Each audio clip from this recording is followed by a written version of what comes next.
네, 전국에 계시는 도덕윤리 임용고시 수험생 여러분 안녕하십니까? 반갑습니다. 최민준입니다. 저도 어느덧 벌써 3년째 우리 노량진 방문강에서 수험생분들과 함께 강의를 하게 되었습니다. 재작년에 첫 해 제가 이렇게 크리스마스 전후에서 유튜브에다가 이렇게 전략학교 설명회를 올려드렸는데, 물론 이제 방문각 계정이 2개가 있더라고요. 근데 뭐 도합해서 1000 몇백 회 되는 것 같아서 제가 첫 시작부터 굉장히 좀 많이 놀랐었고, 그리고 원래 훌륭하신 강사님들이 계시기 때문에 제가 뭐 처음부터 그렇게 첫 해부터 수강생들이 이렇게 엄청나게 많이 뭐 듣지는 않으셨지만 그래도 생각보다 꽤 많이 들으셔가지고 제가 첫 해부터 좀 많이 놀랐었고, 작년 그리고 올해도 생각보다 전국에 많은 수험생분들이 서울부터 뭐 광주, 충청, 대구, 부산, 심지어 제주 출신 분들까지 함께 정말 많은 분들이 강의를 들어주셨습니다. 그리고 올해는 특히 실강하시는 분들도 계셨고, 뭐 1년 내내 들으신 분들도 계셨고, 그래서 강의 시간이 즐거웠고,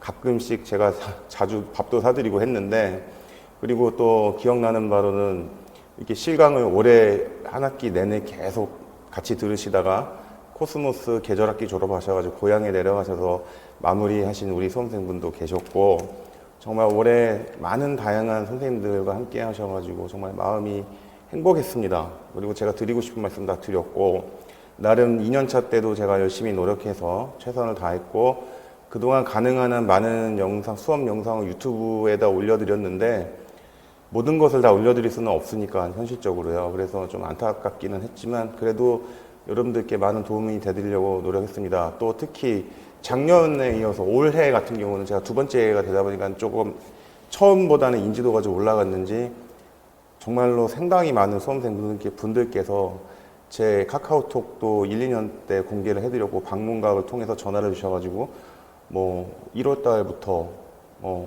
주말에도 밤중에도 연락을 주셔가지고 많은 고민을 이제 털어놓으신 분도 계셨고, 대학교 졸업하고 바로 임용되지 않으시고 이제 결혼하시고 뭐 주부로 지내시다가 이렇게 함께 하신 분도 계셨고, 현재 기간제 교원을 하시면서 수업을 듣는 분도 계셨고, 또 뜻밖의 놀라운 것은 현직 교사분들도 좀 계셨어요. 예, 좀 계셨고, 근데 현직 교사분이신데 이제 특이한 거는 이제 보통 사립에 있다가 공립을 가시는 분들도 계신데, 지방의 공립에 계시다가 이제 수도권 사립으로 오려는 분도 계셨고, 정교사신데도, 그리고 이제 모교에 이제 가시려고 하는 분도 계셨고, 학교를 옮기셔가지고. 근데 그건 실제로 가능해요. 왜냐면은 제가 현직에서 14년간 교사로 있을 때 임용고시 감독도 가봤는데, 그러면은 그때 지금은 모르겠는데 그 수험생분들 이 응시 원서에 보면 현직 교사 체크란이 있는데 거기 이렇게 체크가 V자가 있었거든요. 지금은 있는지 모르겠어요. 근데 상당히 좀 계세요, 그런 분들이. 말은 안 하셔도 그래도 교실에 한 명 정도는 계신다고 좀 보고 있습니다, 저는. 그리고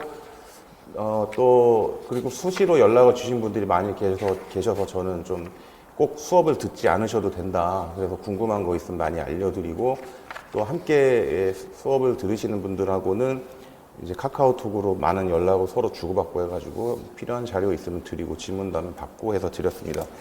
이번 같은 경우는 오늘은 이제 2025학년도 대비 전략학교 설명이기 때문에 제가 카카오톡 아이디를 그냥 공개를 해드리겠습니다. 제 카카오톡 아이디, 카카오톡 닉네임입니다. 사실은 제가 전략학교 설명회를 첫 해 제일 잘했던 것 같아요. 왜 말씀들 들어보면은 굉장히 구체적으로 했는데, 그래서 작년에는 안 했어요.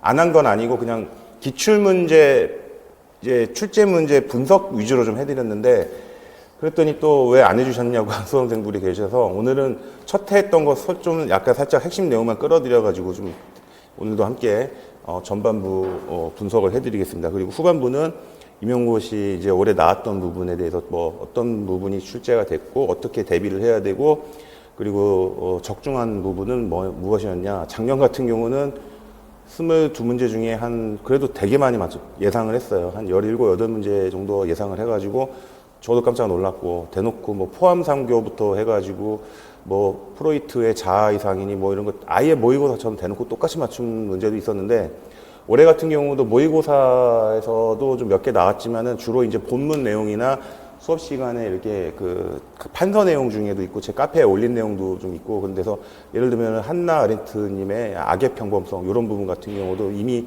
그 부분도 유튜브에 올라가 있을 거예요. 찾아보면 그것도 예상해서 이미 나와서 좀 맞춰서 저도 좀 놀랐습니다. 올해도 좀 많이 한번 4, 5개, 3, 4개 빼고는 웬만큼은 거의 다 나온 것 같아요. 제 카카오톡 아이디는 이제 좀 보시고, 혹시 꼭 수업 안 들으셔도 되니까 부담 없이 친구 추가하시면 연락 주시면 제가 성실하게 가능한 한 답변이나 의견 드리도록 하겠습니다. 자, 방문각, 우리 노량진의 방문각입니다. 그래도 저도 학교에 있다가 잠시 나왔지만, 그래도 아직 현직에 있는 친구들하고 가끔 얘기를 하다 보면 아직 전 그립긴 하지만 그래도 자부심을 느낍니다. 적어도 우리나라에서 가장 큰 학원에 있다는 생각으로, 공교육기관이든 사교육기관이든 교육자는 똑같은 교육자니까요. 올해 2024년도 연간 일정을 보시면은 변하지 않았습니다. 저는 어떻게 강의하냐면 1, 2월 달에는 서양, 동양, 한국 윤리 부분을 하는데, 첫 부분은 소크라테스부터, 그러니까 고대 그리스 철학부터 실존주의, 실용주의까지 서양 철학 부분을 전반부, 초반부에 하고요. 그 다음에 이제 선진유학부터, 공자님, 맹자님부터, 그 다음에 이제 뭐 노자, 장자, 순자, 한비자, 묵자, 열자, 양주죠. 뭐 그런 분들 하고, 또 이제 주도니 주련계도 가급적합니다. 왜냐하면 태극도를 설명을 드려야 되니까. 그 다음에 성리학, 주자학 굉장히 중요시하죠. 논어집주부터 해가지고 주자 대전도 같이 함께합니다. 그 다음에 제가 또 불교에 관심이 많아서 유튜브에도 좀 많이 올렸는데, 불교도 제가 조계종에 좀 친한 그 포교 연구실장, 저는 종교는 가톨릭이지만 불교 스님하고도 좀 교류를 하려고 지냈기 때문에 제가 불교 쪽은 조금 자신이 있어요. 오히려 신학보다도. 자, 그래서 이 부분하고, 단군 신화도 작년에 마쳤죠. 많이, 단군이 아니라 신라 부분, 부분하고, 그 다음에 동학 부분은 예상을 해서 적중을 해가지고, 뭐, 수험생분들이 연락 주셔서 많이들 좋아하셨습니다. 그래서, 우리나라 같은 경우도 이제, 조선시대 성리학, 특히 이제 이황 선생님과 이희 선생, 율곡이 선생님, 그리고 다산 정영 선생님, 이 부분 중점적으로 좀 흘러가고요.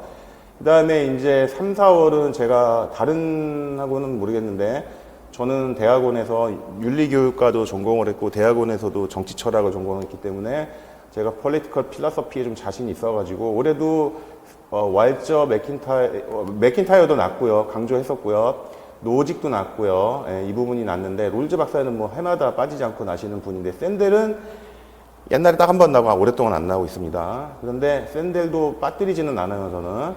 그래서 이 부분, 정치 철학 부분, 그 다음에 여기다가 북한 정치 통일 교육도 넣어드렸습니다.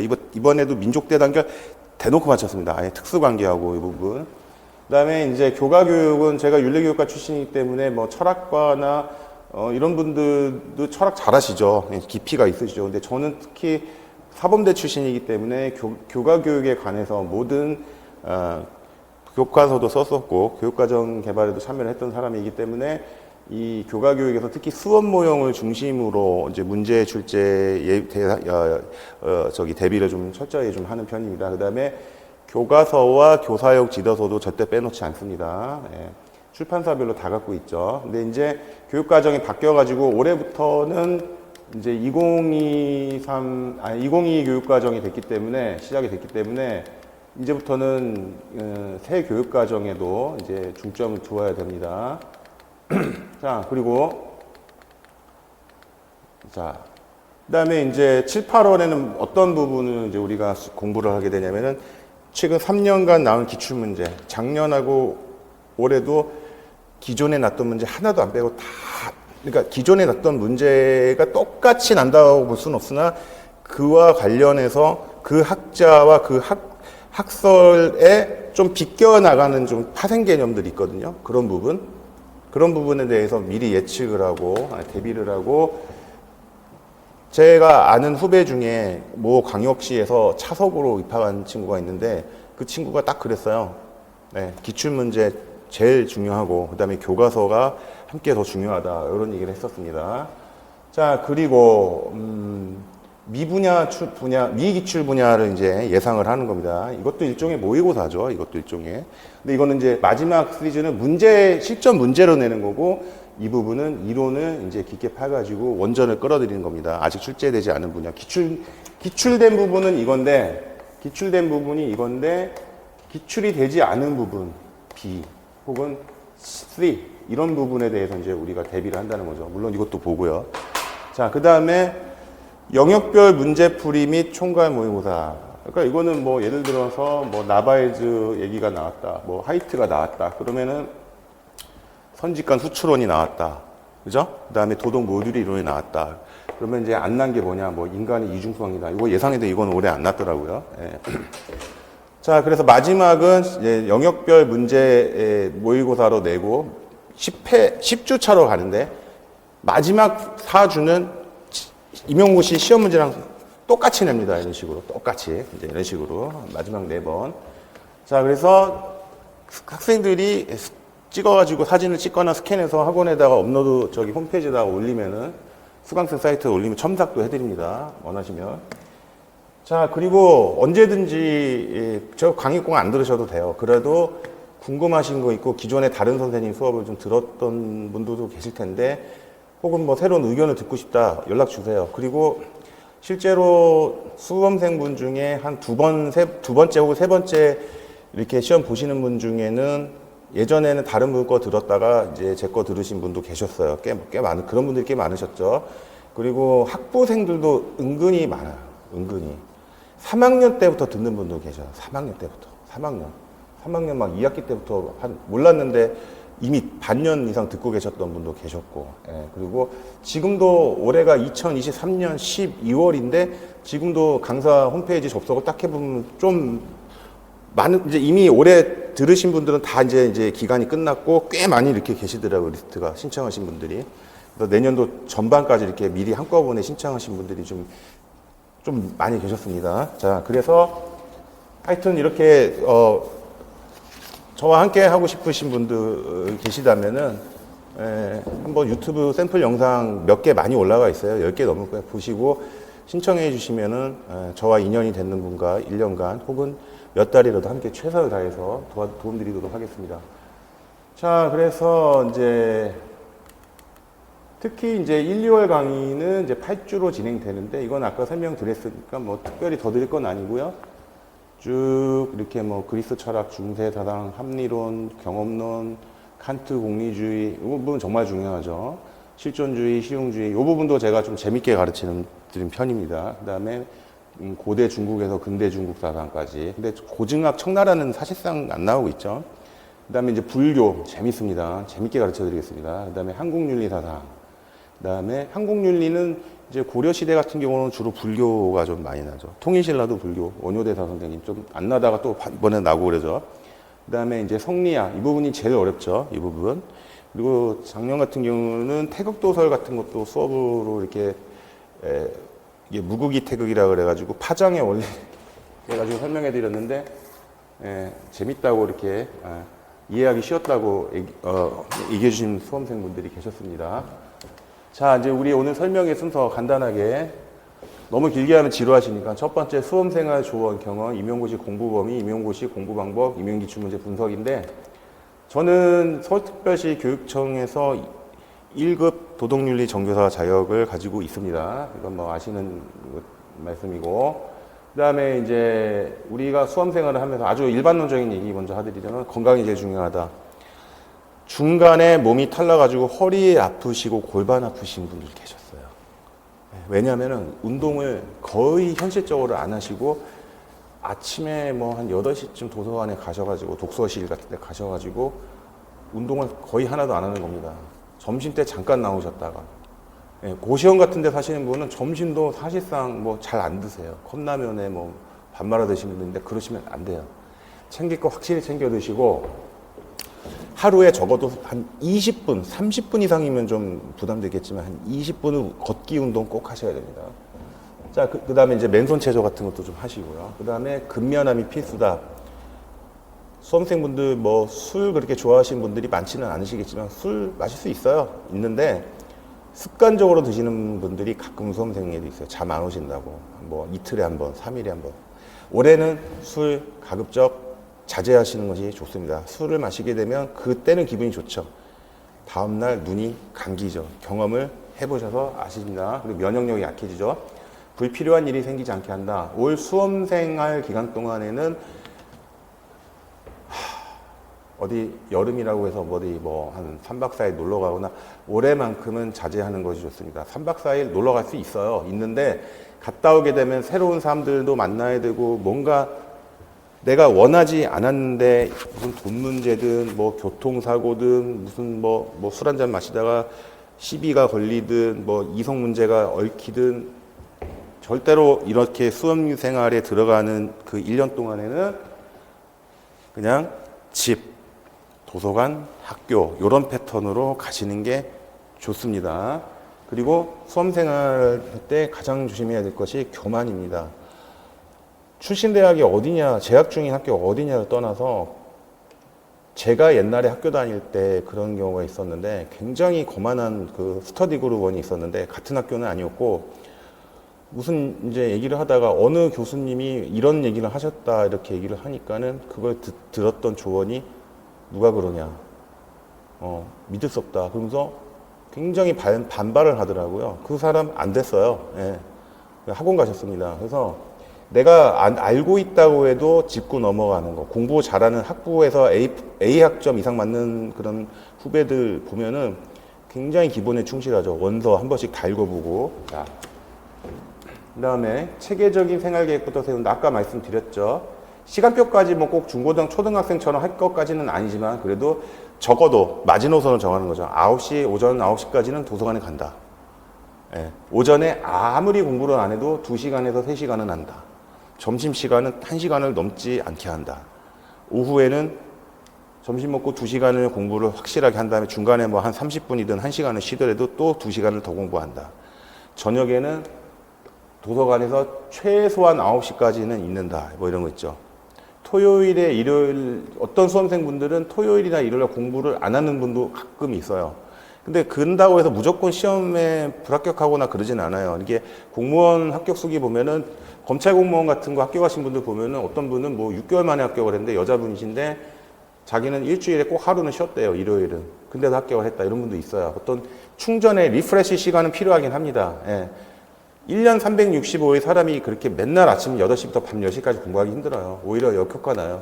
그래서 일주일에 하루 내지 반나절 정도는 좀 쉬는 날 시간으로 충전의 시간으로 가지셔도 된다. 그리고 주변에 합격하신 선배나 지인이 있으면은 무조건 좀 민망하지 않은 선에서 많은 도움 받으시도록 좀 전화도 하고 좀 족보도 좀 물려주고 뭐 교재도 좀 물려받고 하는 거 좋습니다. 네, 혹시 합격하시는 분 중에 저한테 들었던 분이 계시면은 제 교재 자료들 받으시는 것도 좋겠네요. 필수 도서와 모의고사는 놓치지 않는다. 그러니까 수강을 도덕윤리 과목 학생분들이 저희 때보다서 좀 경쟁률이 줄어들어가지고 그렇게 인강들을 많이 안 들으시는 걸로 알아요. 옛날보다는. 근데 강의를 다 들을 필요는 없어요. 내용을 이미 다 알면. 근데 이제 이런 경우 있어요. 제 수업을 들으시는 분 중에 상당수가 초반에 서양 동양 철학은 잘 안 듣다가 제가 이제 정치 철학 전공이니까 그 부분을 유튜브에 올렸는데 좀 재밌게 좀 이렇게 이해하기 쉽게 설명을 했나 봐요. 그래서 그거 보고서 정치 철학은 선생님 거 듣고 싶었다 신청하신 분 계셨고, 교과 교육도 선생님 사범대 출신이라 이거는 좀 매끄럽게 얘기하는 것 같더라. 뭐 저는 뭐 제가 교과 교육을 몰라가지고 내가 이거 공부하고 외워서 가르치는 게 아니잖아요. 대학교 1학년 때부터 배웠으니까. 그래서 교과 교육 같은 경우는 신뢰감이 간다 해서 교과 교육만 들었던 분도 계셨어요. 교과 교육만 들었던 분들. 아니면 교과 교육 때부터 신청해서 한 3개월 이렇게 이상 쭉 이어진 분도 계셨어요. 네. 자, 그러니까 필수 도서는 예를 들면은 도덕과 입법소설 원리, 공리주의, 윤리형이상학, 정초, 에딩턴 서양 윤리 학사, 옛날에는 풍울한 거 많이 넣는데 꼭 그럴 것까지는 아니고 필수 도서는 제가 지정을 다 해드립니다. 니코마코스 율리아, 플라톤의 라폴리테이아 국가, 데이비드 휴메의 인간 본성에 대한 논고 이렇게 짧게 나온 것도 있습니다. 에티카. 근데 에티카 다 읽으면 머리가 거의 돌아버린다고 그러죠. 예. 스피노자 자체가 독특한 사람이었으니까. 자, 그래서 또한 이제 모든 것에서 배운다. 제가 재작년에도 올해도 중첩적 합의와 판단의 부담이라는 거를 재작년부터 제가 강의 이거 유튜브에도 올라간 것 같은데 출근하면서 운전하면서도 귀로 그 김경희 교수님 그 이화여대 그 공화주의적이신 분 그분도 설명까지 들으면서 아침에 출근하면서도 들으면서 한 시간 들으면 그 중앙선거관리위원회 채널에서 올린 게 있거든요. 그거를 또 듣고 설명하고 굉장히 강조했는데 이번에 드디어 출제가 됐습니다. 모든 것에서 배웁니다. 저는 유튜브를 통해서 광우스님이나 자연스님 것도 시험에 직접 관련이 없어도 듣습니다. 도올 김용옥 선생님도 들어요. 왜냐면 아래야식 같은 거 이런 거 좀 난해한 부분은 어떻게 해야지 다각도로 수험생분들께 쉽게 이해하게 전해드릴까 하고 학생분들도 마찬가지십니다. 임용고시 공부 범위 이렇게 있는데 저하고 함께 하시게 되면은 이렇게 학자별로 이제 뭐 예를 들면은 뭐 아우구스티누스, 토마스 아퀴나스, 에피쿠로스, 스토아파 이러면 몇 년도에 무슨 문제가 이렇게 쫙 났다 이거를 매 수업 시간마다 도표로 저는 정리해서 보여드립니다. 2년간 계속 똑같이 유지했습니다. 주요 학자들의 원서는 필수이기 때문에 재작년에는 제가 매번 책을 그냥 수업 시간마다 한 5권씩 6권씩 가져왔는데 무겁더라고요. 그래서 핵심적인 책만 가져오는데 이렇게 많은 책들이 있죠. 이건 제가 재작년에 설명을 많이 해드렸으니까 넘어가겠습니다. 뭐 신국론, 그 다음에 신학전서, 뭐 많죠. 에미터 서양윤리학사 등등. 자, 블라지 김국현 교수님, 제 스승님이시자 선배님이신데 한국윤리교육학회장 되셨다고 하더라고요. 근데 가을쯤에 추석 전후 해가지고 톡으로 조심스럽게 그냥 명절 잘 보내시라고 말씀드렸더니 연초에는 전화 받으시다가 톡 안 읽으시더라고요. 그래서 느낌이 출제 가셨나 하는 느낌도 받은 적이 있는데 블라지, 예, 도세에 거기도 조금 언급이 되고요. 예, 서울대학교 정창환 교수님, 그 다음에 김국현 교수님이 교육학사에서 이렇게 번역한 분도 있습니다. 이거 지금은 이게 절판된 걸로 알아요. 이거. 자, 네, 올해 났습니다. 자, 데이비드 흉, 에티카, 도덕입법 소설. 자, 이런 부분, 이런 책들. 그리고 저는 수업할 때 무조건 말로만 풀지 않아요. 지루하다는 걸 알아요. 그래서 저는 이렇게 뭐 사진, 시각 자료, 청각 자료까지는 안 넣지만 이게 뭡니까? 이제 스피노자, 전신, 물질, 정신, 뭐, 데카르트, 방법소설 설명할 때네요. 이렇게 이 개념들. 그 다음에 이제 논어, 맹자, 이런 책은 여러분이 다 사서 보기가 어렵단 말이에요. 순자, 한비자, 이거 되게 두꺼워요. 인간사랑. 예, 그런 거. 잘 필요한 부분만 정리해서 전달해 드리겠습니다. 도덕경, 장자. 자, 이것도 막 외경, 내경, 이거 너무 두껍습니다. 자, 열자, 여기에 양주가 나와요. 근데 풍월한 책으로 보통 한 권으로 보시는 분들이 있는데 부족해요, 갖고. 전승록 두꺼운데 제가 2년 동안 양지, 양릉 무지하게 강조했어요. 혹시 이거 지금 전에 수험생 하시는 분들이 들으실지도 모르겠는데 기억나실 겁니다. 전승록 얘기하면서 양지, 양릉 굉장히 강조하고 또 강조했는데 드디어 또 났습니다. 임용고시 공부 방법, 뭐 여러 형태가 있는데 지금 사립학교에 계시는 이제 작년 수험생이신데 지금도 연락 주고받고 이렇게 서로 안부도 전하는 분이신데 이렇게 블로그에다가 뭐 저에 대해서 좋은 평도 써주셔가지고 참 감사했습니다. 그러니까 부담 갖지 마시고, 예, 뭐 수업 들으세요. 안 하니까 전혀 염려 마세요. 예, 제가 의견 드리도록 하겠습니다. 자, 원래 재작년, 그러니까 처음에는 이제 뭐 일주일에 2번 강의 4시간씩 할까 하다가 지금은 그냥 하루에 몰아서 합니다. 왜냐면 올해도 직강생들이 올해는 조금 많으셨거든요. 근데 보통 보면은 어떤 분은 제 대학교 후배도 들었는데, 예, 월화는 뭐 교육학, 이산화 교수님이시든가 하여튼 부르시고 뭐 그런 분들이 있어서 만약에 제가 월목, 뭐 뭐 월수 이러면은 교육학이랑 좀 겹친다 그래가지고 제가 목요일로 정했습니다. 수요일을 처음에 하다가 한 번에 몰아서 아침 10시부터 오후 6시인데 6시까지 풀로 하지는 않을 때도 있어요. 조금 5시 한 3, 4, 50분에 끝날 때도 있습니다. 예, 그래서 보통 50분 하고 10분 쉬고 50분 하고 10분 쉬고인데 직강으로 들으시는 분들이 올해는 좀 계셨지만 직강 꼭 들으실 필요는 없어요. 편하게 인강에서 이제 끊어서 들으실 것도 있고. 근데 다만 좋은 점 직접 커뮤니케이션이 가능하니까 궁금하신 거 물어보시고 할 수도 있고, 책도 제가 빌려드린 적도 몇 번 꽤 있습니다. 그냥 드린 분들도 계시고, 교과서 고정관리 같은 것도.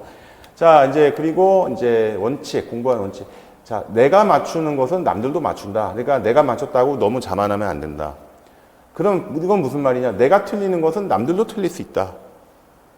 근데 또 한편으로는 내가 맞춘 건 남들도 맞추고 내가 틀린 건 남들도 틀리는데 내가 당연히 맞춰야 할 것을 틀려버리게 되면은 1점이라도 틀리게 되면은 탈락, 합격, 불합격할 확률이 커진다. 예. 너무나 어려운 부분, 니산, 레건 이런 거 전혀 예상 못 했는데 어거지로 그런 거 맞추겠다고 막 깊게 범위 넓게 잡아가지고 어려운 책 사가지고 출제될 가능성도 확실히 뭔데 봤다가 기본 공부 못하느니 차라리 기본적으로 배워야 될 부분, 제 교재를 통해서 배워야 될, 물론 다른 강사니까 또 함께 같이 공부를 하시겠지만 할 것만 해도 합격은 합니다. 그렇게 해도 불합격하지 않아요. 합격해요. 기본만 해도. 그 다음에 내가 공부한 것이 나와서 적중되었을 때 합격한다. 당연한 겁니다. 올해도 얼마나 많은 부분 제가 기출 예상 적중을 했는지 어느 정도 보여드리겠습니다. 그리고 이제 저 같은 경우는 수업할 때 주요 개념의 도표화에서 데카르트니, 스피노자니, 코나투스 부분인데 이제 양태 설명할 때 이런 건데 이게 도표화해가지고 저는 좀 많이 보여드린 편이에요. 말로만 하면은 지루해서 귀로 듣고 자기가 이미지를 연상시켜야 되는 게 굉장히 힘든 작업이거든요. 그리고 시험에 나올 만한 부분, 이거는 이제 40주제를 보는 윤리학인데 이거는 서울대학교 은퇴하신 박창구 교수님, 은사님이시기도 한데 이제 이분이 중심이 돼서 썼는데 필리페티 재작년 시험 문제도 여기서 나왔었고, 그다음에 이거 데이비드 휴미인데 이것도 제가 강조를 했거든요. 작년 올해 다 났어요. 이성의 역할. 자, 그다음에 이제 저 같은 경우는 특히 서양 부분 할 때 예를 들어서 최소국가, 극대국가 발전 이론이라든가 예를 들어서 중세 그 신학 부분할 때 시대적인 배경 설명할 때 이렇게 지도까지 넣어가지고 역사적인 배경까지도 의견을 드립니다. 이런 부분. 스피노자도 할 때도 의견 드려요. 이 사람이 포르투갈계 네덜란드인인데 어떻게 됐고, 데카르트는 이제 프랑스인인데 신구교 전쟁에 참전을 했고, 그다음에 베이컨은 국세 상서의 아들인데 어떻게 됐고, 냉동닭 실험하다 돌아가셨고, 그다음에 토마스 홉스는 엘리자베스 2세 여왕 때 펠리페가 이제 무적함대 이끌고 올 때 칠삭둥이로 태어났다. 이런 얘기도 드립니다. 좀 이제 전반부는 시간적인 여유가 있어가지고. 그 다음에 아우구스티누스가 베르베르인이고, 이제 북아프리카계 로마인이었고, 왜 고백록을 짓게 됐는지 이런 얘기도 드리고, 다 의견을 드립니다. 기출문제가 가장 중요하다. 이제 올해 예를 드는 겁니다. 2022 교육과정 나왔죠. 이제부터는 이것만 집중적으로 주로 봐야죠. 자, 그리고 이제 출제 범위 및 내용인데, 이건 다 아시죠? 교육학은 20점, 전공 A가 단답형, 내문항 8점, 소수령 8문항 32점, 도합 40점, 전공 B가 또 똑같이 40점인데, 단답형이 2개 나와서 4점, 소수령이 9개 나와서 36점, 40점 돼서 40, 80 이렇게 돼가지고 해마다 출제 영역별로 출제 비중이 좀씩 다릅니다. 이제 교과 교육학이 25%에 35%, 교과 내용학이 75에서 65인데 단일 분야로서는 교과 교육학이 제일 출제 범위가 비중이 크죠. 그래서 제 거 꼭 들으시라고는 수험생들, 전국에 계신 수험생들이 말씀 못 드려도 교과 교육 같은 경우는 저랑 함께 하셔서 그렇게 손해보실 건지는 않을 것 같아요. 대학교 1학년 때부터 배웠기 때문에. 자, 그 다음에 출제 범위 기본 원칙은 교육과정에 있는 그대로 그 안에서 나고, 교과서 범위는 크게 벗어나지 않아요. 그러니까 내용의 깊이는 좀 더 깊고 넓겠지만요. 자, 2차 시험은 나중에 또 말씀을 이제 수업 들은 분들한테 드리기로 하고, 출제위원 자격 선정, 이게 대학교 교수들이 현실적으로 다 하시고, 현직 학교 교사들도 들어가십니다. 주로 고등학교 선생님. 제가 현직에 있을 때 출제 위원은 아니지만 출제는 교수님이 하지만 교사들이 따라갑니다. 한 달간 잡혀가요. 어떻게 하냐면은 호텔에 가가지고 핸드폰 다 뺏기고, 오전에는 이제 교수님들 문제를 내는 거예요. 이렇게 출제를 하시면은 교사분들이 오후에 이렇게 직접 풉니다. 그래서 이 난이도를 체감을 하시고 교수님한테 의견을 개진하는 거죠. 이건 너무 어렵다. 리젝트 의견이다. 이런 거. 그래서 옛날에 교수님들의 그 말씀을 들어보면, 은사님들 말씀 들어보면은, 예를 들면은, 모교의 류지한 교수님이라는 분이 계신데, 임용고시 출제를 갔다 오실 때 보면은 그러니까 리젝트를 많이 걸었다고 하더라고요. 이거 안 됩니다, 안 됩니다. 뭐 이런, 그래서 우리가 볼 때는 문제가 어렵다 생각하지만 사실상 교수님의 입장에서는 또 내고 싶은 거 다 못 낸다고 봐도 돼요. 자, 그 다음에 아내 같은 경우는 임용고시 채점위원을 갔다 온 경험을 얘기해 준 적이 있는데, 이런 얘기를 해줍니다. 합격하는 건에 근접한 친구들을 보면은 자기도 합격한 사람이지만 거의 답을 똑같이 쓴다. 그래서 놀란다라는 얘기를 하기도 합니다. 그러니까 기본에 충실한 거죠. 틀린 문제는, 누구나 틀리는 문제는 어쩔 수 없이 틀려도 맞출 문제는 확실하게 맞춘다. 이겁니다. 그래서 이거 이렇게 할 때 이제 임용고시를 딱 보게 되면은, 이런 식으로 뭐 답을 딱 쓰게 되면은 키워드를 딱 이런 식으로 빨간색, 그러니까 이거를 시험지 자체를 채점하지 않아요.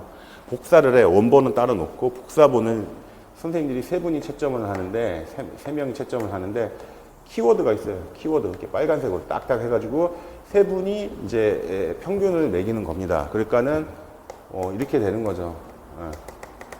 이런 식으로 나오는 거죠. 이게, 사람마다 의견이 다를 수 있으니까, 보는 각도에 따라. 그래서 이렇게 해서, 저 같은 경우는 문제의 키워드, 문제 지문 안에 주어져 있습니다. 뭐가 이게 중심이냐, 이거는. 키워드를 어디서 잡자. 그러면 그러니까 답안의 키워드도 따로 잡는 훈련도 같이 합니다. 저는. 자, 그러시고, 채점 방법이죠. 여기 나와 있죠. 3인이 독립적으로 채점은 평균 점수 산출. 그리고 이제 채점 하시다가 이렇게 물어보시기도 한다고 그러는데 답안을 공개를 안 해요. 그 이유가 여러 가지가 있는데, 모범 답안과 기준은 나름 오류가 없게 거의 최선을 다해서 거의 완전하게 만드시겠죠. 근데 간혹 가다가 어떤 학자가 어떤 얘기를 했는데, 그래서 이제 모범 답안에 어떤 원전 출처가 이렇게 있는데, 여기가 아니라 또 다른 제2, 제3의 원전이 하나 있는 건데, 약간 얘기가 다른 경우가, 논란의 여지가 있는 경우가 있거든요. 그럼 이걸 답을 공개해버리면은 수험생이 이걸 딱 들고 와가지고, 이게 뭐냐, 이것도 인정해야 되는 거 아니냐, 이러면은 대혼란이 와요. 이것도 늦게 발견해서 막 소송 걸고 그럴 수도 있지 않습니까? 그래서 공개를 안 한다고 저는 알고 있습니다. 출제 경향.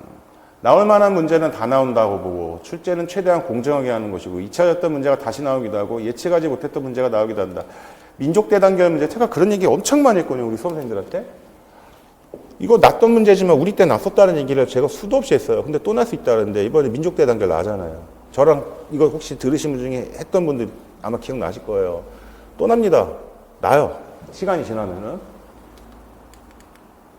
자, 그 다음에 동양윤리 출제 빈도수가 높은 학자인데, 제가 이거 물론 카운트를 했지만, 올해 나온 것도 보면은, 정치 같은 경우는 이제 예를 들면은, 어디 갔어요? 이제 맥킨타이어가 이제 또 등장하셨기 때문에, 이렇게 올라가고 막 그런 겁니다. 자, 콜버그는 매년 빠지지 않게 나옵니다. 그렇게 어려운 것도 잘 안 나와요. 웬만큼 풀 수 있는 거 다 나와요. 롤즈나 칸트도. 그 다음에 튜리에, 블라지, 예상했죠, 블라지. 나딩스, 길리건 중에 반드시 납니다. 레스트는 날 때도 있고 안 날 때도 있습니다. 저 때부터 났어요. 도덕적 민감성 뭐 이런 부분. 통합적 도덕교 리코나, 토마스 리코나. 이건 나올 때도 있고 안 나올 때도 있습니다. 수행인격하고 할 때는 이제 막 유병렬 교수님 거 책, 도덕교육 그 책 가지고 와서 이제 출제가 돼서 예상도 했는데 그 부분은 또 안 났더라고요. 프로이트 작년에 났다가 올해 안 났고, 에릭슨, 스키너, 뭐 행동주의 작년에는 났었죠. 그것도 작년에 예상해서 맞췄고, 윌슨 잘 안 나고, 호프만은 또 안 날 것 같은데 은근히 나요. 재작년에 났잖아요. 공감의 윤리학. 피터스, 나올 때도 있고 안 나올 때도 있고, 하이트 이제 자주 나온다고 봐야 되고, 듀르켐도 제가 이거 분명히 수험생분들한테 강조를 누누이 했었습니다. 이거 나올 거라고. 나왔습니다. 반두라도 나올 가능성이 있다 했는데, 듀르켐 반두라 중에 누가 나올 거야 했는데, 듀르켐 나왔습니다. 이왕 선생님, 이희 선생님, 정약용 선생님 가끔 안 나올 때도 있고 나올 때도 있지만 이분들 중에 한 분은 무조건 난다고 봐야 되고, 원효대사분도 나오기도 하고 안 나오기도 하다가 이번에 나셨습니다. 의천, 동학, 의상대사 이분들도 이렇게 심심치 않게 나오시는데 작년에 동학 나올 거라는데 맞췄고요. 롤즈 박사 항상 나오시고요. 루소 많이 나오십니다. 근데 올해는 안 나오셨는데, 로크적 단서 같은 부분, 노직이 로크의 철학을 계승했다라고 봐야죠. 마이크로 와있죠. 복합평등 강조 많이 했고 유튜브에도 이미 올라가 있습니다. 이 부분 복합평등 노직의 롤즈 비판해가지고 시험에 났습니다. 이 부분 포퍼 하버마스도 심심치 않게 나오신데 작년에 나오고 올해 안 나오고 뭐 이런 식이죠. 맥킨타이어는 좀 빈도수가 떨어졌지만 제가 이것도 빠뜨리지 않고 넣어드렸는데 이 부분 덕의 상실 드디어 나왔습니다. 이따 보여드리겠습니다. 샌델은 한 10년도 넘은 것 같습니다. 정의란 무엇인가. 이 부분도 나올지 안 나올지 가능성은 좀 더 봐야 되겠는데 제가 이거 정치 철학 시간에 굉장히 자세하게 알려드리겠습니다. 자, 수업 모형 문제 형태 대비해야 됩니다. 이제 제가 만든 모의고사인데 이제 이런 식이죠. 가는 윤리과 수업 계획의 일부이고 나는 그 수업 계획에 대한 이론적인 뒷받침이다. 작성 방법에 따라 소수하시오. 그래서 가는 최민준 교사의 수업 계획 가치 명료화 반응. 자, 임용고시 반응 나왔죠. 이거 제가 올해 모의고사 냈던 겁니다. 그렇게 하고 뭐 이제 나는 수업 계획에 대한 이론적인 뒷받침이다. 이렇게 해서 기억에 해당하는 적절한 개념을 쓰시오. 명료화 과정에서 나에서 말하는 밑줄친 생활 양식이 가치가 되기 위해 거쳐야 할 단계 3가지를 쓰시오. 자, 이런 식으로 문제 우리 철저하게 정밀하게 접근하도록 하겠습니다.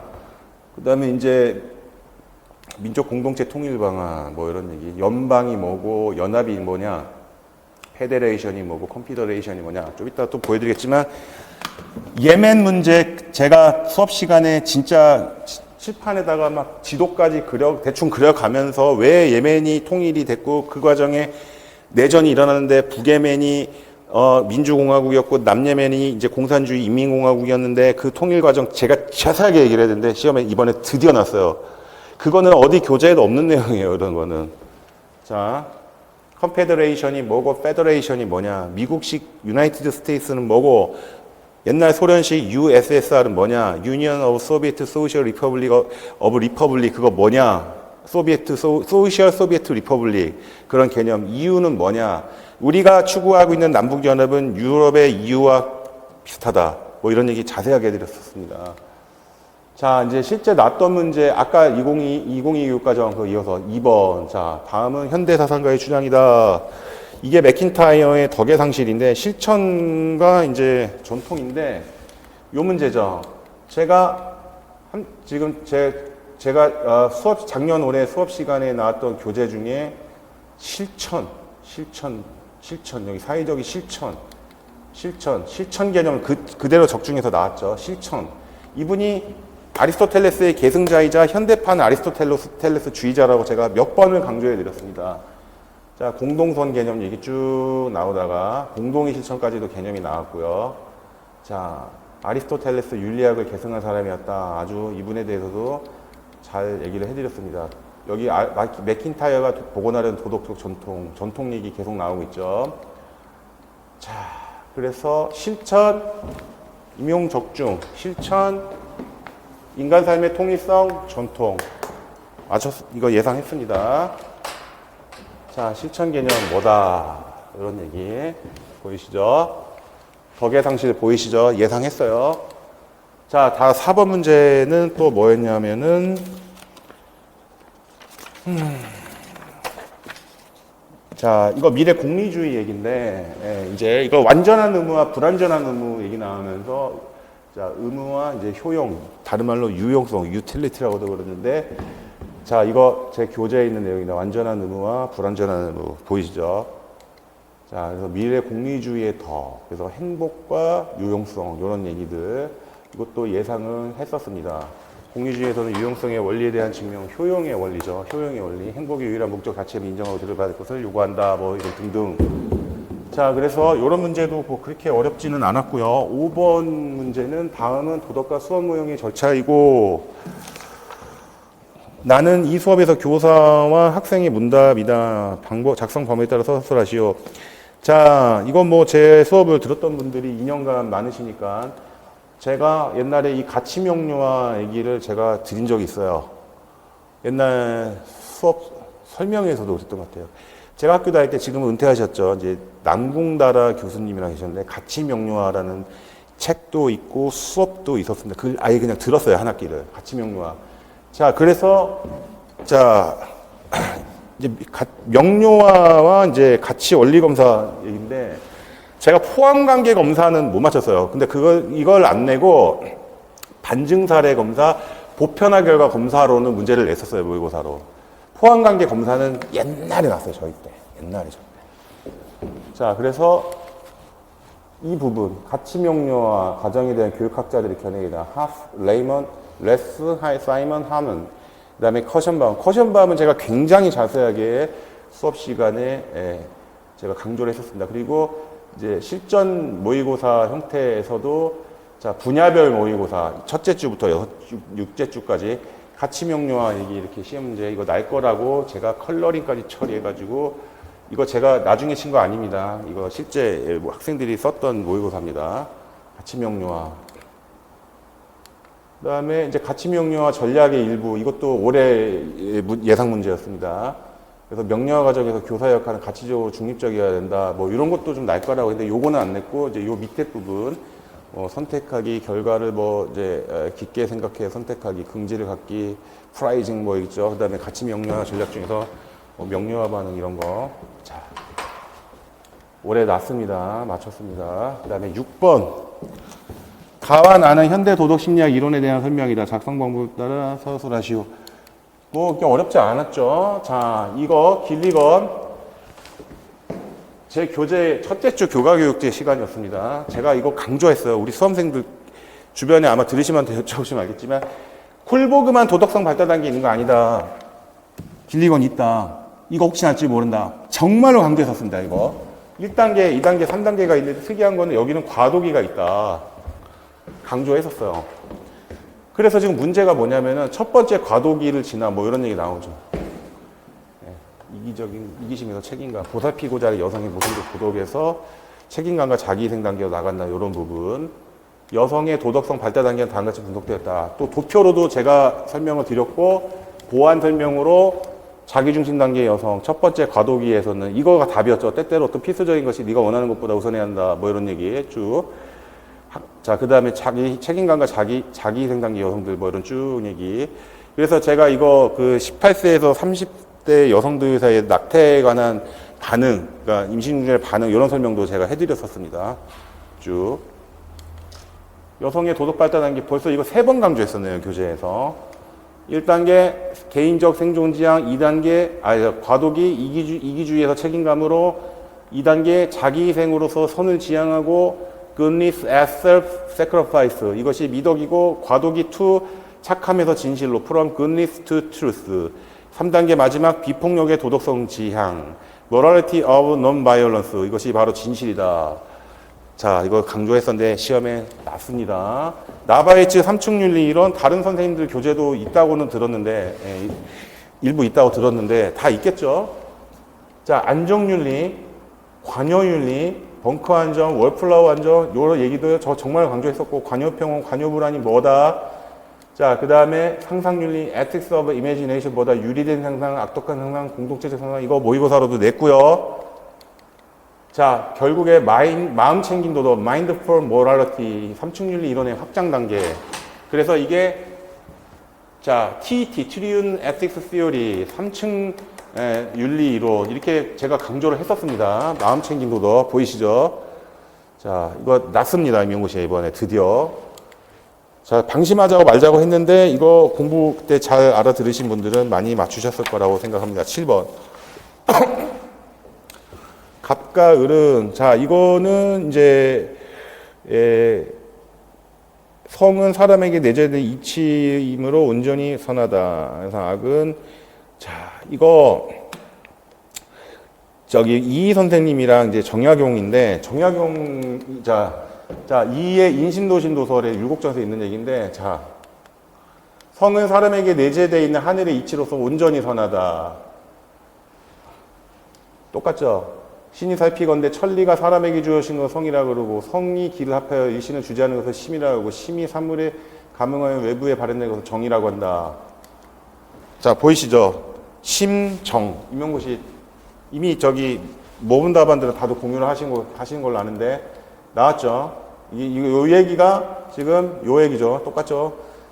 제가 항상 얘기를 하는 게 뭐냐면은 정의 여기 도의라고 돼 있는데 순자의 예와 예의 그 차이랑 같아요. 네, 그러니까 항상 얘기를 드리는 게 원전을 중심으로 봐야 된다는 얘기를 많이 듭니다. 원전 중심. 자, 그리고 성기호설도 제가 얘기를 많이 했습니다. 자, 이거는 너무 쉬운 건데 자주집권도 제가 얘기를 많이 했거든요. 자주집권. 네, 여기에서 이 상제 개념도 제가 우리 수업 시간에 2년 내내 강조했어요. 왜 상제라는 말이 왜 정약용이 기본적으로 아무리 실학자라 해도 유학자인데 왜 상제 개념을 끌어댔을까? 이 사람이 천주교 신자. 그러니까 정약용의 이분의 후견인이 정조대왕이셨는데 맞죠? 1800년에 돌아가시거든. 그러니까 정순왕후가 딱 섭정을 하잖아요. 어떻게 됐습니까? 아들 순조 딱 오니까는 1802년에 천주교인들을 싹 몰아 죽이죠. 예, 남인들 제거하려고 싹 죽이죠. 그러니까는 이 정약용 자체가 이제 지금부터 220년 전 사람이기 때문에 200년 전 사람이죠. 그래서 이분이 이제 그 당시에는 지금 같은 개신교식 표현 하나님 이런 표현은 없어요. 예, 이제 상제님 이제 원래는 옥황상제는 개념이 중국에 있었으니까. 자, 그 부분 자주집권도 뭐 강조를 굉장히 많이 했습니다. 여기 맹자요의의 자주집권. 자, 자주집권과 인간의 책임. 자, 이거 강조했었습니다. 나왔습니다. 드디어 시험 문제. 8번. 갑은 중국 불교 사상가, 을은 한국 불교 사상가이다. 작성 방법에 따라 서술하시오. 이거는 이제 화엄종이죠. 중국 화엄 사상이고 원흉회통, 열애장 화장인데 제가 여기에 보면은 이게 사사무의 법계가 나오는데 이것도 제가 강조를 교재에서 했었습니다. 불교편 교재에서 사법계, 이법계, 이사무의 법계, 사사무의 법계가 있는데 사사무의 법계도 이 얘기도 설명을 했는데 이 부분 나온 겁니다. 그리고 일심화쟁 사상의 배경이에 회통하고 화쟁하는 것이다. 원흉회통 사상은 대립과 갈등 관계에 있는 사상과 논리를 한마음의 진리와 같은 보다 높은 차원의 조화롭게 수용하고 통합하면 평화롭게 공존할 수 있을 것이다. 그래서 원흉회통이라고 부른다. 일심이문, 자, 진여문과 생멸문이 있는데 이제 그 마음 자체는 열애장이고 얘가 이제 불성을 가지고 있다. 누구나 부처로 각성할 수 있는 그런 어떤 가능성을 가지고 있다. 아래야식은 작년에 제가 유튜브에도 올려드렸고요. 열애장 강조해드렸었고요.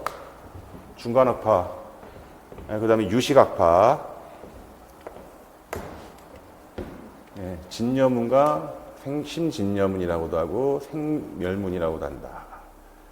자, 이 부분도 강조했는데 임용고시 나왔습니다. 9번. 자, 다음은 서양 근대윤리 사상가의 주장인데 이거 데이비드 휴미죠. 제가 수강생분들한테 휴 나올 수 있다고 강조를 엄청나게 했는데 특히 제가 무슨 강조를 했냐면 아까 우리 설명의 초반부에 드렸던 이 박창환 교수님 이성의 역할 그러니까 여기 강조했는데 이제 드디어 나오네요. 2년 만에 이 부분. 자, 휴 올해 나왔으니까 내년에 안 나올 수 있다? 아닙니다. 나올 수 있습니다. 내년에도 연속으로. 자, 그 다음에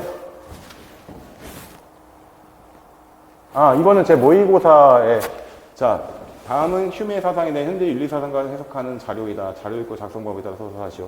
이성은 완전히 무력하다는 그의 주장과 관련된다. 그러면서 이것에 대해서 이성의 역할을 쓰시오. 여기 40주제를 보는 윤리학의 모범 답안.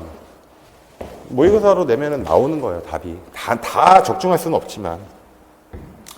자, 11번. 소크라테스 이거 얘기는 뭐 당연히 이것도 제가 강조했었고 나왔고 똑같이 나오진 않았지만 11번 갑을 배운 서양 현대 사상가들의 주장이다. 노지괄조로르즈 이것도 나왔죠 이병호씨. 자, 이거는 이제 답이 이제 뭐 교정, 복합평등 뭐 이런 부분인데 유튜브에도 올라가 있고 자, 교정 어디 갔냐 강조했었죠. 나올 거라고. 자, 소유물에서의 불이의 교정, 교정의 원리,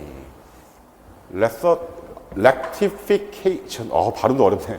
자, 교정의 원리 강조했었습니다. 분배 정의 완결된 형태는 뭐 이런 부분에서 시험에 그대로 났죠? 보이시죠? 그다음 복합평등도 시험에 답이 나왔죠. 본문에 나왔죠. 컬러링 처리까지 했죠. 유튜브 올라가 있습니다. 이 부분 설명한 거 복합평등. 자, 예상해서 맞았습니다. Y자의 사회적 가치 얘기하면서 복합평등 강조 여러 번 했습니다. 복합평등이란 한 영역 안에서 혹은 다른 사회적 영역 가치와 관련해 심의지는 어떠할지도 다른 영역 혹은 다른 가치와 관련된 그 가치이기 때문에 침해 나갈 수 없는 것을 의미한다. 자, Y자는 복합평등 개념에 기반하여 개방적인 분배 원칙을 제시했다. 이건 좀 심화된 공부죠. 자, 정의로운 사회, 롤즈. 이거는 뭐 여기도 또 나오네요. 롤즈 아니죠. 이제 인류의 의견에 대한 정중한 존경에서 복합평등으로서의 정의. 자, 정의로운 사회란 무엇인가? 이런 얘기 나오죠.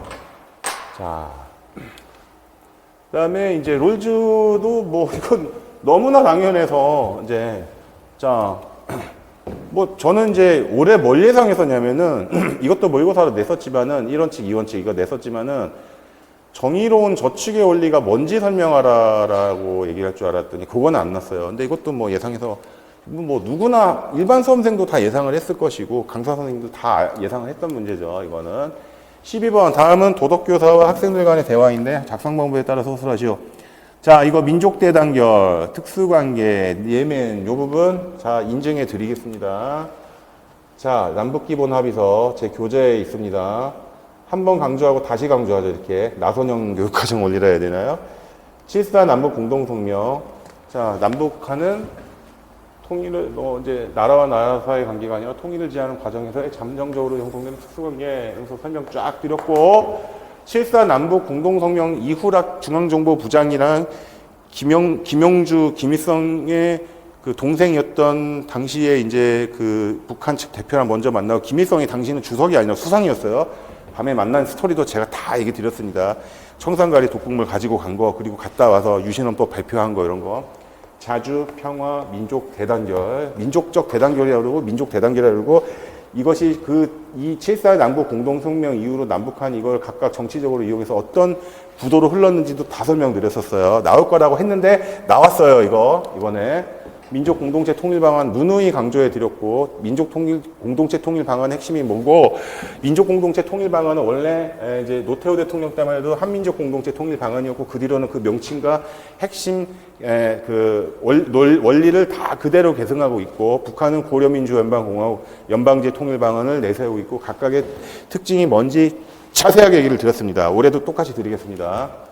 자, 전 연방과 연합의 차이가 뭐냐 하면서 쭉 얘기하다가 민족 이거 이번에 임용고시 문제죠. 민족 공동체 통일 방안에서의 남북 연합은 어쩌고 저쩌고 이렇게 하다가 민족 내부의 특수관계다 이러면서 이 관계 굉장히 설명을 해드렸는데 이번에 또 나왔습니다. 자, 이거는 뭐냐면 화면 잘 보이나요? 자, 이거는 제가 교재에는 이제 예멘 얘기는 자, 제가 이거 두 개 했습니다. 첫 번째 동서독의 통일을 얘기했어요. 동서독의 통일. 자, 미, 영, 푸, 소련이 여기 베를린이 이렇게 있고 이게 독일인데 히틀러가 패망하고 나서 연합군이 소련도 연합군이었어요. 네, 소련도 연합군. 그래서 이 독일을 4분할을 하고 있다가 1945년에 이제 5월달에 항복을 하고 이게 4분할로 통치를 하고 있었는데 이제 미국, 영국, 프랑스는 자본주의 국가니까는 이제 독일 연방공화국으로 자본주의 서독으로 만들어버리고 이 동독 지방은 소련이 공산주의 괴뢰 정권을 심어가지고 독일 민주공화국이라 그래서 동독이라는 나라가 생겨서 1989년까지 냉전 체제의 최전선이었다. 베를린이 여기 있는데 옛 수도인데 서독의 수도는 본이었고 여기 그러니까 베를린을 또 반을 나눠서 여기 기차로 가가지고 뭐 이런 얘기 다 드렸어요. 네, 제가. 그리고 이제 그 얘기를 하면서 요 얘기가 이겁니다.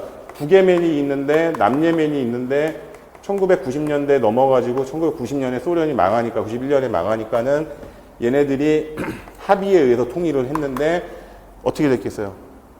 정치적으로는 통일했는데 각각 군대와 정부를 보유하고 있으니까 어떻게 됐어요? 내전이 일어나가지고 여기서 북예멘 자본주의, 남예멘 공산주의 해가지고 내전이 일어나서 무력 통일에 의해서 공산주의 예멘이 남예멘이 망하고 북예멘의 통일이다. 이 스토리 다 얘기 들었는데 임용고시에 그대로 났습니다. 깜짝 놀랐어요. 나오니 어떻게 이렇게 나올까? 자, 경축사에서 언급된 예멘의 통일의 교훈을 살펴볼 필요가 있다. 밑줄친 니은을 서술하시오. 제 수업 들으신 분들은 이거 기억하신 분들 다 웬만큼 맞추셨을 거라고 봅니다. 이거 빵점 맞고 그럴 일은 없었을 거예요. 자, 그 다음에 이제 B형으로 가겠습니다. B형. 자, B형. B형은 여러 문제죠. 다음은 불교 사상을 공부하는 학생들이 되어 있는데 이런 형태로도 시험 많이 나올 거라고 얘기했는데 이거 도성제하고 보시바라밀인데 이것도 제가 분명히 강조해 드렸습니다. 바라밀이 제가 학생 때 6바라밀 보살이 되기 위한 수행길 6바라밀 중에 2개 쓰라는 문제 나왔다. 근데 또 나올 때가 됐다. 정말로 강조했어요. 수업 시간에. 또 강조. 자, 고집멸도라 그러죠. 고성제, 집성제, 도성제, 멸성제. 자, 도성제. 이 정도는 뭐 어느 강사님 뭐 안 들어도 상관없어요. 혼자 충분히 공부할 수 있습니다. 중도로서의 도성제가 뭐고, 그래서 자연스님 책까지 제가 언급을 해가지고 쭉 도표화, 아까도 말씀드렸죠. 도표화해서 시각적으로 정리한다. 그래픽화한다.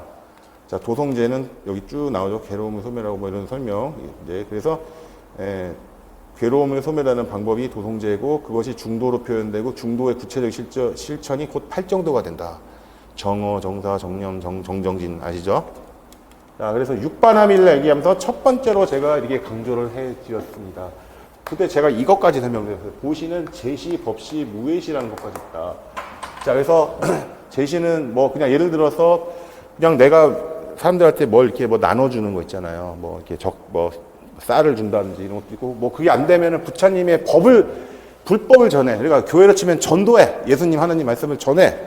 그 다음에 무예시, 뭐냐면, 그러니까 뭐 안 되면은 그냥 내가 차라리 이것도 안 돼. 내가 나눠줄 것도 안 되고, 뭐 지식도 좀 없어. 그러면 종교에서 가르치는 불법, 부처님의 법, 가르침.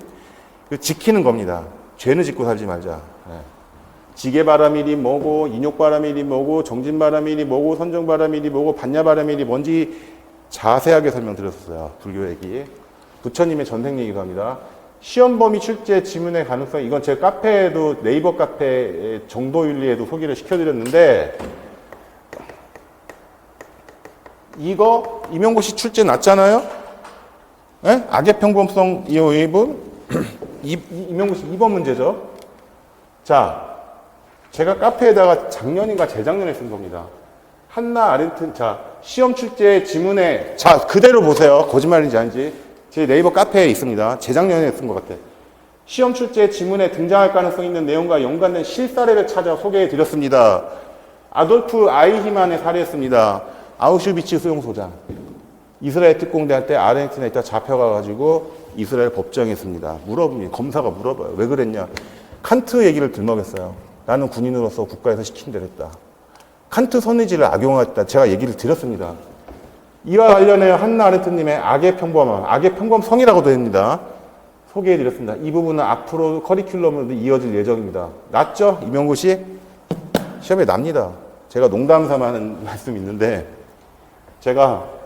저는 어렸을 때부터 할머니하고 어머니 따라서 교회 다니다가 대학교 때 천주교 신자 됐는데, 제가 그냥 동양 철학을 공부하다 보니까 명리학을 제가 어떻게 하다 취미로 배웠는데, 제가 이거 잘 봐요. 근데 제가 정말 이게 좀 재밌는 사실인데, 그러니까 그냥 쉬어가자고 하는 얘기입니다. 제가 귀문살이 있습니다. 진해사술이 있어요. 그래서 촉이라 그러죠. 술토해서 술의 천문성에다가 철라지망까지 있어요. 진사지망, 술의 천문성, 철라살. 그래가지고 이게 많이 적중하는 게 그런 면도 있다라고 이제 제 친구들하고 농담 삼아 얘기를 하는 면이 있습니다. 자, 시험 출제 지문에 등장할 가능성이 있는 내용 바로 현실화됐죠, 이번에 시험에서. 그죠? 다음은 정당한 전쟁에 대해 설명한 부분인데, 자, 이거는, 이게 몇 번입니까? 4번이죠. 4번인데, 아니다. 잠깐만. 이거는 모의고사구나. 이거는 제가 적중한 것도 있고, 반은 맞췄는데 반은 좀 어긋난 거였는데 뭐냐면은 이거는 정의론 전쟁의 명분에 있어서 이 부분은 제가 지금 이게 이 문제 같은 경우는 아렌트 문제는 맞췄는데 밑에 부분은 제가 이거를 전쟁의 명분 부분은 아우구스티누스 거로 땄어요. 이거는 빗나갔어요, 핀트가. 예, 전쟁 개입의 조건, 요 부분. 자, 그래도 비슷하게는 낫죠. 예, 몇 개는 뭐 저라고 다 맞출 수는 없으니까. 4번. 현대도덕, 감안하는 현대도덕 이론가에 대한 설명이다. 아, 뒤늦게만 피해야 되죠. 작성 방법에 따른 서술하시오. 이것도 제가 굉장히 강조했는데, 자, 집단에 대한 애착, 뭐 사회에 대한 존중, 요 얘기했는데, 도덕성은 인간에게 옳고 그름의 잣대가 되는 사회적 용인된 규칙이다. 그럼 모의고사도 말했고, 이거는 몇 년 전에도 임용고시 나왔었죠. 이 인간의 도덕성 발달, 사회적 교육, 사회 집단에 대한 애착, 이것도 옛날에 한번 나섰죠, 시험 문제.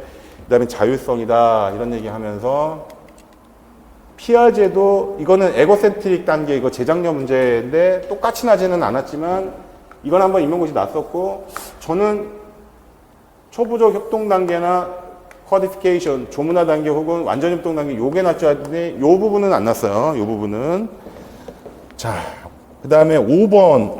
이것도 예상했죠. 각과 을은 현대 도덕 심리학자들의 주장인데 작성 방법에 따라 서술하시오인데 블라지하고 니산인데 니산은 솔직히 제가 출제될지 몰랐어요. 니산은. 근데 블라지는 예상했죠. 적중했죠. 자, 이게 이제 도세에도 있는 도세에도 있는데 자, 블라지는 책임 판단부터 행동으로부터 이행 얘기 나오면서 도덕 행동에 대한 개인적 책임감은 자신의 정체성 혹은 자아감과 도덕성의 통합의 결과다. 그래서 자기 일관성 되게 중요하다. 제가 이거 강조드렸습니다. 셀프 컨시스턴시 수업 들었던 분들 계시다면은 기억나시죠? 이거 강조해드렸었죠.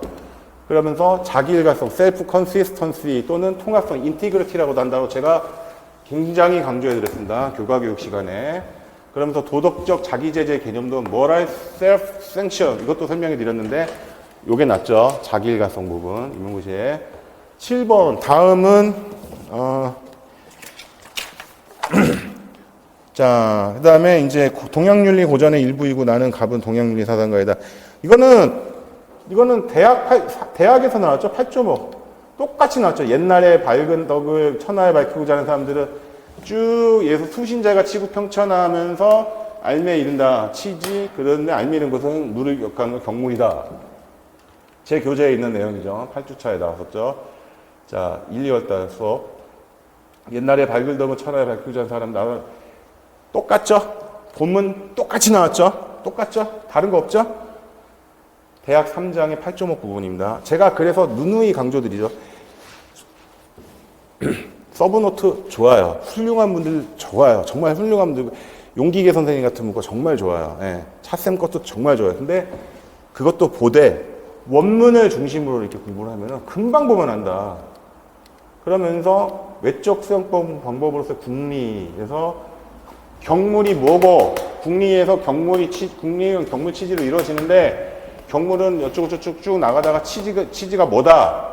주인은 대상의 사물에 이가 있으면 인정하면서 사물의 이완이 마음의 이가 하나가 되면 전제를 한다. 이런 얘기 쭉 하면서 주위의 경물국리론 제가 얘기해 드렸고 교재에도 소이연지고와 소당연지고 굉장히 강조했었습니다. 컬러링 처리까지 했어요. 오죽했으면. 소이연지고는 사물이 바로 그러한 까닭이고 소당연지칙은 마땅히 따라야 될 당위법칙이다. 쭉 여기에서 경물을 통한 공리는 사물의 소유를 인식하는 것, 소당연은 자각하고 실천하는 것. 따라서 경물하는 이유는 마음을 밝힌 데 있다. 경물치지, 주의의 해석. 자, 그러면서 제가 그 전순동 얘기도 강조를 굉장히 많이 했었는데, 양지, 양능. 농담 삼아 이런 얘기까지 했습니다. 우리 수험생분들한테 1년간, 2년간 하면서. 전순동 보면 사실은 40%가 양지, 양능 얘기다. 양지, 양능 얘기다. 양지, 양능 나올 것이다. 정말 애타게 강조했었어요. 네, 나왔죠, 이번에 시험에.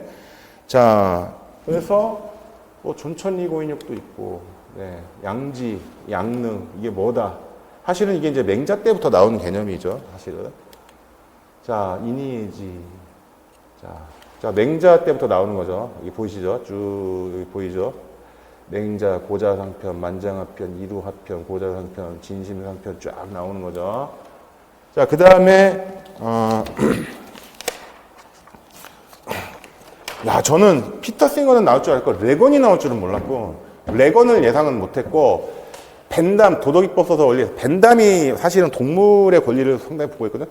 저는 이 부분은 좀 핀트가 어긋났어요. 제가 뭐 다 맞추진 못하잖아요. 한 17, 8개에서 맞춰도. 왜냐면 벤담이 동물의 권리를 좀 보호했거든요. 곧 최고감수 능력이 있으면 동물 학대하면 안 된다. 근데 레건이 나올 것까지는 몰랐는데 이제 올해는 또 이런 부분도 보완을 해야죠. 자, 이익평등고려 원칙 뭐 이런 유명한 얘기들이 피터 싱어가 있는데 공리주의자이고 교과서에도 나오고 통합사회도 나오죠. 통합사회 윤리편에 이 부분 뭐 이런 거는 다 웬만큼 뭐 싱어는 맞췄을 거라고 생각하고 그 다음에 9번 여기 선의지 이거 그대로 제가 정확명령 마지막 모의고사 냈는데 나왔어요. 시험에 그대로 모의고사에. 근데 이거는 너무나 뻔한 문제였기 때문에 맞추라고 나온 문제라 제가 오늘 담지는 않았고요. 자, 10번도 갑을 중에 제가 예상을 해드렸죠. 번갈아가며 지배하는 개념에 대해서도 제가 얘기를 해드렸고, 그 다음에 이제 필리아도 얘기를 제가 해드렸었고, 예, 동등한 사람은 동등한 몫을 가진 것이다. 이런 얘기, 산술적인 평등 제가 얘기를 해드렸었습니다. 그래서 11번도 다음은 서양인대 사상과 주장인데, 이 마지막 문제인데, 자, 이거, 정치 권력 행사는 헌법에 의거할 때 가장 적절하다. 헌법의 본질적인 요소들은 기억이라고 우리가 기대할 수 있는 것들이다. 여기서 정치적 정당성에 관한 자유주의 원칙이다. 쭉 얘기가 나오는데, 그러면서 이런 식으로 형성된 정치적 정의감만이 공적인 이성, 공적 이성도 제가 강조했는데 요걸 낼 줄 알았더니 요게 아니라 이제 이거는 전에 났었고 한번 이거 중첩적 합의를 뭐 이렇게 형성한다는 점에서 시민사회 배경문화를 이루는 비공적 이성과 대비된다. 자, 정치 권리 행사는 헌법에 의거할 때만 가장 적절하다. 자, 제 교재인데 Constitutional Consensus, 헌법의 합의 단계는 단순히 잠정 협정으로만 받아들였던 정의원칙을 그 당사자들이 모두 적극적으로 인정해야 되는 단계다 하면서 요 헌법 얘기를 제가 하면서 바로 중첩적 합의 컬러링 처리한 거 보이시죠? 요거 아니면 요건데 요게 더 나을 가능성 크다라고 오버래핑 컨센서스라고 사회 구성원들 간에 이제 계속 공론화돼서 다수가 인정하는 데서 공통된 그런 합의 의견을 중첩적 합의라 그런다. 오버래핑 컨센서스라고 강조했었는데 이번에 임용고시 그대로 출제됐습니다. 그러면서 합당한 다원성과 합당한 불일치하면서 제가 이거 굉장히 설명하느라 힘들었어요. 그래가지고 그 김경희 교수님 거 듣고 또 들으면서 계속 그거를 어떻게 하면 쉽게 설명드릴까 했다고 했죠. 합당한 다원성 얘기하면서 합당한 불일치가 있는데 그것과 관련해서 판단의 부담들 빨간색으로 제가 컬러링 처리했죠. Burden of Judgment 이건 제가 영어로까지 써가지고 설명을 드렸었습니다. 자, 이 부분 임용고시 출제됐습니다. 올해도 굉장히 뿌듯합니다. 솔직히. 그래서 판단의 부담을 인정할 경우 합당한 사람이라도 모두가 동일한 이유를 가지지 못했다. 그러나 합당한 사람이나 자신을 포함하여 모두가 비슷하게 그런 부담에 예속되어 있다는 것과 다른 이유를 갖고 있는 사람도 합당한 것을 인정하게 된다. 이거 포괄적 이론이라 그래요, 원래. 근데 이거는 이제 지금 설명회 때 얘기를 했을 수는 없고, 여러분께서 이제 수업을 들으시면 이제 자세하게 교재도 보시고 하시겠죠. 자, 이거는, 첫 번째 제가 처음 시작할 때, 이때는 제가 교통사고 나서 몇 달을 좀 누워있다가 얼굴이 좀 붓고 살이 좀 지금보다 좀 쪄가지고 좀 모습은 보기 안 좋아요. 제가 모습은 보지 마시고 내용만. 제가 이거 그때 많은 분들이 보셨습니다. 이거 2023학년도 대비 도덕윤리 합격 설명회. 자, 이거 좀 보시면 도움이 됩니다. 자, 그래서 몇 가지 제가 설명을 다 해드렸는데 어떠셨나요? 여러분들 도움이 되셨나요? 제가 뭐 여러분과 뭐 꼭 저와만 함께 해가지고 반드시 합격한다 이런 뜻이 아니고 함께 하시는 만큼 최선을 다해서 여러분들께 저는 선배같이 도움드리도록 노력하겠습니다. 그래서 부담 없이 문의사항 있으시면 에피소드가 좀 몇 개가 있는데 부산에 계시는 우리 선생님, 그분도 학교 선생님이신데 젊은 남자분이세요. 근데 저랑도 가끔씩 이렇게 톡으로 질문 주고받고 하다가 한번 서울에 오실 일이 있는데 저보고 선생님 저 일요일 날 한번 뵙고 갈 수 있냐. 근데 제가 그때 보자고 했는데 50%의 가능성으로 혹시 안 될 수도 있다는데 그때 제가 아기가 감기 걸려가지고 제 아들이 그래서 못 만났었습니다. 그래서 그런 분도 계셨고 또 시험 끝나고 지금 대학원 다니시는 선생님이 계신데 자세한 개인적인 내용은 말씀드리지 못해도 이분도 남자분이신데 젊고 잘생기신 분이신데 부산에 계신 분인데 서울로 오시려고 근데 지금 이제 교육대학원을 과목을 원래 윤리가 아닌 다른 과목이신데 이제 복전이죠. 그래서 교직이수 해가지고 중등 도덕윤리 이수 중이신데 처음 2년이 된 게 뭐 1년도 넘은 것 같아요. 저기 선생님 꼭 듣고 싶다고 해서 이번 시험 끝나고 저한테 연락을 주더라고요. 그래서 뭐 또 다시 또 얘기를 하기로 했고 언제든지 부담 없이 도움 드릴 일 있으면은 저 선배라고 생각하시고 저는 지금 현재는 강사 신분으로 있지만 기본적으로 저도 선생님이라고 생각합니다. 언제든지 다시 학교로 돌아갈 수 있고요. 심지어 제 명함 뒤에도 우리는 자랑스러운 대한민국의 선생님입니다. 이렇게 모토를 달았었는데 여러분들 올해 함께 하시게 되면은 정말 더 도움 드리도록 힘쓰겠습니다. 보셨다시피 예상했던 부분 상당히 많이 나왔습니다. 꼭 같이 안 하시더라도 어딘가에서 최선을 다하셔서 정말 좋은 결과, 합격의 열매로 얻으시기를 진심으로 선배로서 바라드리겠습니다. 감사합니다.